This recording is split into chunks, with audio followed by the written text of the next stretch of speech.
السلام علیکم ناظرین ایک ہونہار طالب علم کو استاد نے امتحان میں فیل کر دیا۔ طالب علم شکایت لے کر پرنسپل کے پاس چلا گیا کہ مجھے غلط فیل کیا گیا ہے۔ پرنسپل نے استاد اور طالب علم دونوں کو بلا لیا اور استاد سے فیل کرنے کی وجہ پوچھی تو استاد نے بتایا کہ اس لڑکے کو فیل کرنے کی وجہ یہ تھی کہ یہ موضوع سے ہمیشہ باہر نکل جاتا ہے۔ جس موضوع پر اسے مضمون لکھنے کو دیا جائے اسے چھوڑ کر اپنی پسند کے مضمون پر چلا جاتا ہے۔ پرنسپل نے کوئی مثال پوچھی تو استاد نے بتایا کہ ایک مرتبہ میں نے اسے بہار کے موسم پر مضمون لکھنے کو کہا تو وہ اس نے کچھ اس طرح لکھا: موسم بہار ایک بہت ہی بہترین موسم ہوتا ہے اور اس کے مناظر بہت ہی دلکش ہوتے ہیں۔ اس موسم میں ہر طرف ہریالی ہی ہریالی اور سبزے کی بہتات ہوتی ہے۔ اس موسم کو اونٹ بہت پسند کرتے ہیں اور اونٹ بہت ہی طاقتور اور صابر شاکر جانور ہے۔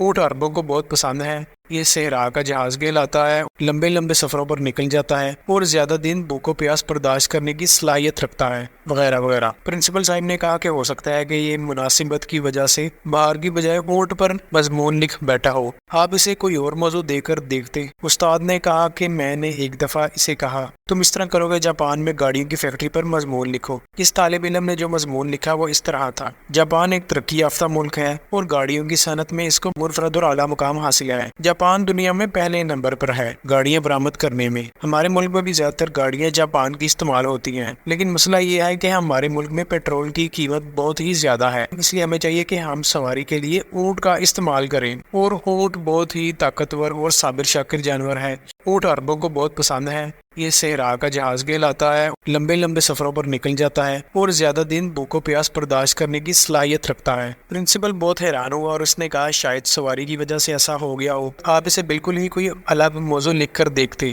پرنسپل نے استاد کو کہا کہ آپ جائیں اور میں اس کا امتحان خود لیتا ہوں۔ تو پرنسپل نے خود سے اس ہونہار طالب علم کو ایک الگ سے موضوع لکھنے کے لیے دیا جس میں اونٹ کا ذکر آنا ہی ناممکن تھا۔ تو پرنسپل صاحب نے اس طالب علم کو کمپیوٹر پر مضمون لکھنے کو کہا، لیکن اس طالب علم نے جو مضمون لکھا وہ کچھ اس طرح تھا: کمپیوٹر ایک نہایت ہی حیران کن ایجاد ہے، جو کام پہلے سالوں میں نہیں ہوتے تھے وہ آج سیکنڈوں میں ہوتے ہیں۔ کمپیوٹر کا انسانی زندگی پر بہت ہی بڑا احسان ہے۔ آج کل کی نئی نسل کمپیوٹر کو بہت زیادہ اہمیت دیتی ہے۔ اس کا استعمال زیادہ تر وہ لوگ کرتے ہیں جو تعلیم یافتہ ہوں، لیکن جہاں تک غیر تعلیم یافتہ طبقے کا تعلق ہے وہ تو کمپیوٹر پر توجہ ہی نہیں دیتے کیونکہ وہ اور سرگرمیوں میں مصروف ہوتے ہیں۔ بالخصوص صحراؤں میں جو بدو رہتے ہیں ان کو تو کمپیوٹر کا الف اور با بھی نہیں پتا، لہٰذا بدو کے علاقے میں لوگ زیادہ تر وقت اونٹ کے ساتھ گزارتے ہیں، اور اونٹ بہت ہی طاقتور اور صابر شاکر جانور ہے۔ اونٹ عربوں کو بہت پسند ہے۔ یہ صحرا کا جہاز کہلاتا ہے، لمبے لمبے سفروں پر نکل جاتا ہے اور زیادہ دن بھوک و پیاس برداشت کرنے کی صلاحیت رکھتا ہے۔ تو ناظرین، پرنسپل صاحب نے جب یہ مضمون پڑھا تو وہ سر پکڑ کر بیٹھ گیا اور اس کو فیل کر دیا اور کہا کہ تمہارا کوئی علاج نہیں، پھر تو استاد صاحب نے ٹھیک ہی تمہیں فیل کیا تھا۔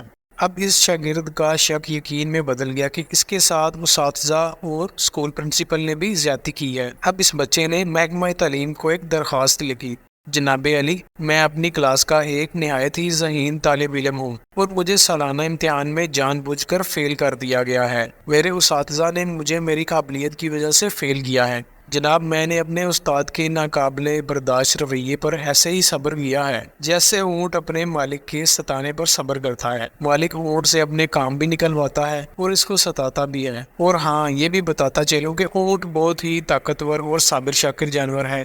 اونٹ عربوں کو بہت پسند ہے۔ یہ صحرا کا جہاز کہلاتا ہے، لمبے لمبے سفروں پر نکل جاتا ہے اور زیادہ دن بھوک و پیاس برداشت کرنے کی صلاحیت رکھتا ہے۔ تو ناظرین، آپ خود اندازہ لگائیں کہ ایسے طالب علم کی درخواست جب محکمہ تعلیم والے پڑھیں گے تو وہ اس بچے کی تعلیمی ادارے میں داخلے کی ہی پابندی لگا دے۔ تو ناظرین، ہماری عوام کی خاص اکثریت کا بھی آج کل یہی حال ہے۔ جن پر آج کل جس موضوع پر بات کریں وہ کہیں نہ کہیں اس موضوع میں سے سیاست اور اپنی پسندیدہ پارٹی نکال لیتے ہیں کہ اگر کسی کو پوچھے بھائی سناؤ کیا حال ہے، کیا ہو رہا ہے آج کل، تو وہ کہیں نہ کہیں سے اندر سے سیاست کو نکال لیتے ہیں اور یہ باتیں بھی کہتے ہیں کہ یار ہمارے ملک میں 70 سالوں سے کچھ نہیں ہوا، کوئی ترقی نہیں ہوئی۔ یہاں پر شروع دن سے ہی اسٹیبلشمنٹ نے زیادہ حکومت کی ہے اور جو لیڈر ان کو آنکھیں دکھاتا ہے، جو لیڈر امریکہ کے سامنے ڈٹ جاتا ہے، یہ اس کو جیل میں کر دیتے ہیں، اور جو لیڈر ان کے فائدے کرتا ہے اسے یہ عوام میں مقبول کرنے کی کوشش کرتے ہیں۔